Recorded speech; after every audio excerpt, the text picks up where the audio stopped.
Oh my god. That's the last time I make 4 videos in a row about trick stars.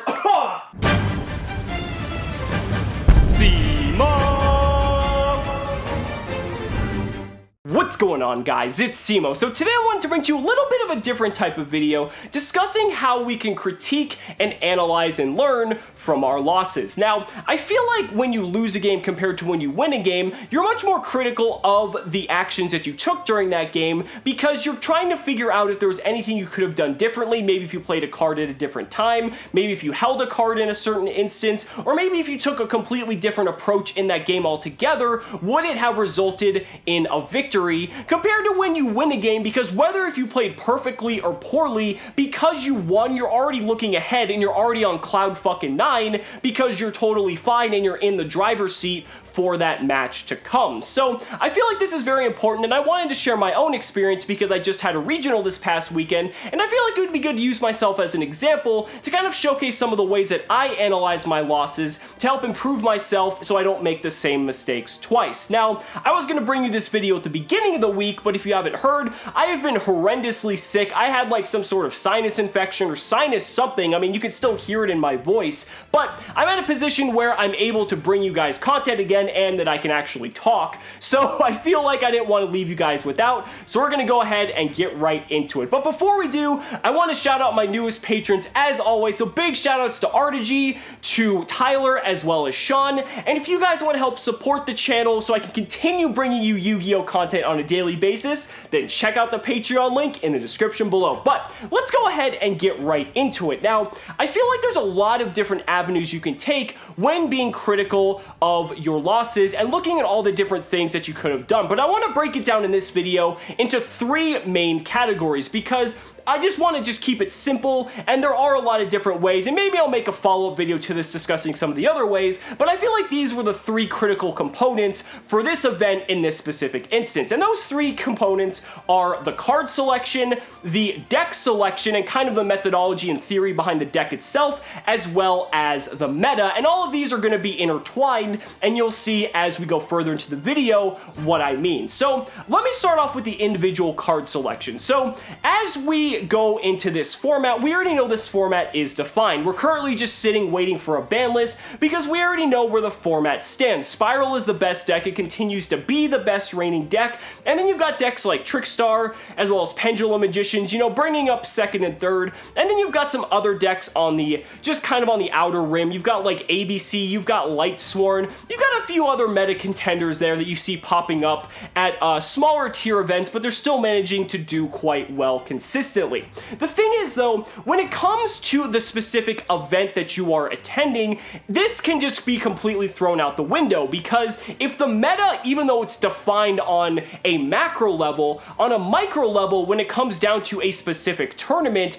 just because the meta is well defined and known by a majority doesn't mean it's going to necessarily reflect what it is at that specific event. And I was playing specific cards that, looking back at those card choices, were they the correct choice considering the meta going into this event? I want to start off with a card like Ghost Reaper and Winter Cherries. I decided to main deck this card because I felt that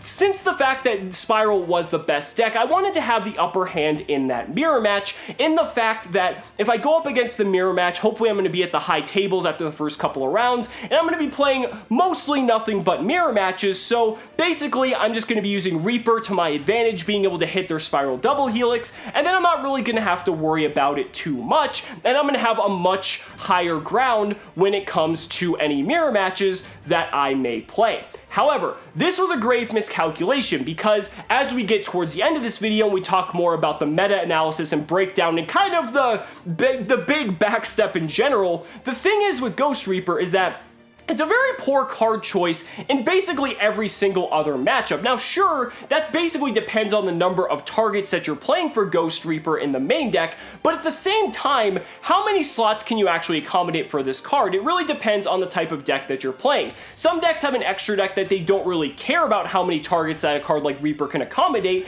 and that's all well and good, but when you're playing a deck like Spiral, where you actually need to have a good core chunk of your extra deck dedicated to monsters that you actually need to summon, summon, it doesn't leave a lot of room for a lot of Cherries targets. But again, that's actually going to become irrelevant when we get to a later bit on in this video, when we actually talk about the full meta breakdown and kind of where I was just completely wrong about anticipating what I was going to be facing. Another poor card decision I felt was a card like Foolish Burial Goods. Now, Foolish Burial Goods has kind of taken on the role of replacing Double Summon because you can send Spiral Mission Assault to essentially fulfill the same role as Double Summon, except the fact that it has some flexibility because you can also send Spiral Mission Rescue, which essentially acts as Monster Reborn. So depending on the situation, when you have Foolish Burial Goods, you can tutor for which one of these options you effectively want, rather than being stuck with a card like Double Summon that's only good for one purpose and doesn't really offer the same level of flexibility as a card like Foolish Burial Goods. However,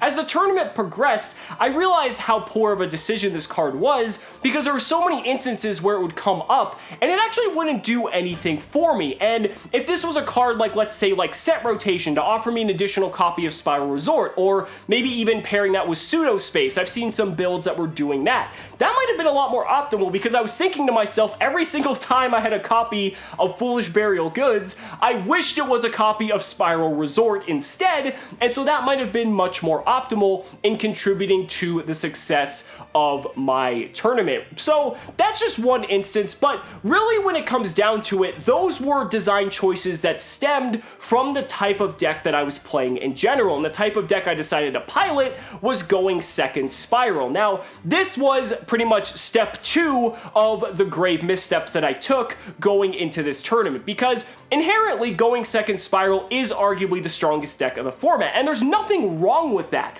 But the issue is when you're going into a meta that isn't as defined, where going second Spiral has established itself as the best deck in the meta, there's going to be some issues there. So again, I was playing cards like Ghost Reaper, which is a going second card, but proved to be very inoptimal because of the fact that I was dealing with a meta that wasn't as well defined. Same thing with something like Foolish Burial Goods, but the ultimate issue stemmed from the fact that because the meta wasn't as well defined, I'm playing a deck where I was opting to blind going second against pretty much every one of my matchups in the first game of the match, and then it would proceed to happen where my opponent would drop something like Masterpiece on me. That is just the worst possible scenario I could possibly imagine, because I'm not really expecting a lot of people to be playing Draco, but again, that's what leads into the third and final aspect of analyzing and learning from the losses, is the meta breakdown itself.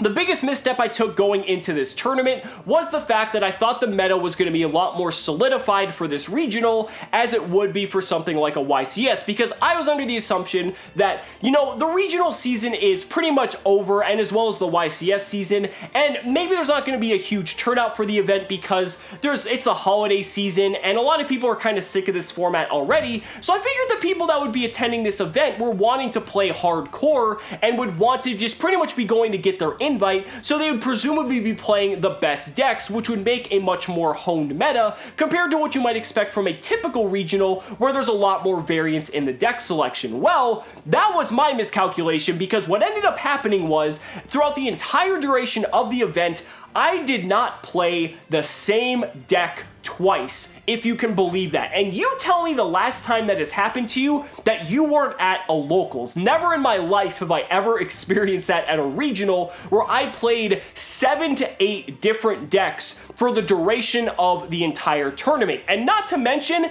I did not play a single Spiral Mirror match the entire time, which is inherently what my deck was designed to play against for the most part. Now, you could attribute that to the fact that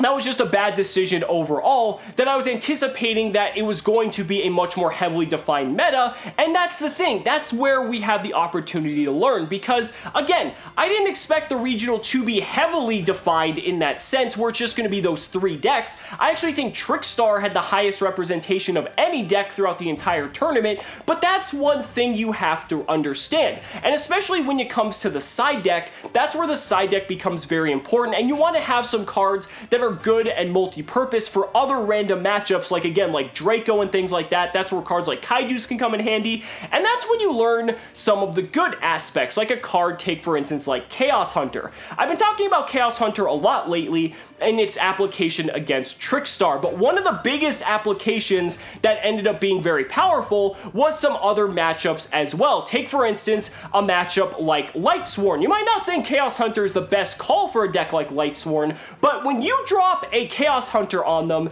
and they are no longer able to banish for Fairy Tail Snow, banish Mizuki, or do a plethora of other things that requires the deck to actually banish cards from the graveyard, then you realize that playing a card like that has a lot of multi-purpose, and that it was actually a really good decision, not only just for the Trickstar matchup, which it was initially intended for, but you learn that this card has so much other application outside of its original intention. And I think that's what's really cool about just going to an event in general, because even though you're going in prepared and you have a big game plan and you have so many things that you understand, even at the event itself, you're still learning new things and you're having to pretty much work on the fly to figure out how these choices can basically result in you doing that much better at that event, because certain choices, depending on whether it's made in the game itself or whether it's made in the side decking process, or going all the way down to the deck choice or the meta breakdown itself even prior to the event, all of these different things are what contribute to the success of a player overall and allow us to become better and basically increase our chances of doing well at an event and ultimately becoming better players as a whole. But guys, that was just my experience that I really wanted to share with you, and I thought it would just provide a little bit of insight for you guys, just so you can kind of look at maybe if you go to a regional, or maybe if you're looking for some ways to help improve your game. I thought that would be a good experience that I had to share with you guys. So guys, let me know down in the comments what you guys think about what you think when it comes to learning from your losses, some of the best pieces of advice that you have. I'd really love to hear your thoughts. So guys, thank you so much for watching the video. Be sure to like the video as always, subscribe to the channel for more amazing Yu-Gi-Oh content, and if you really found this video insightful, consider backing me on Patreon, because just by pledging only $1 a month, you're investing in my ability to continue bringing you amazing Yu-Gi-Oh content. So thanks so much again, and we'll see you next time. 1, 2, 3.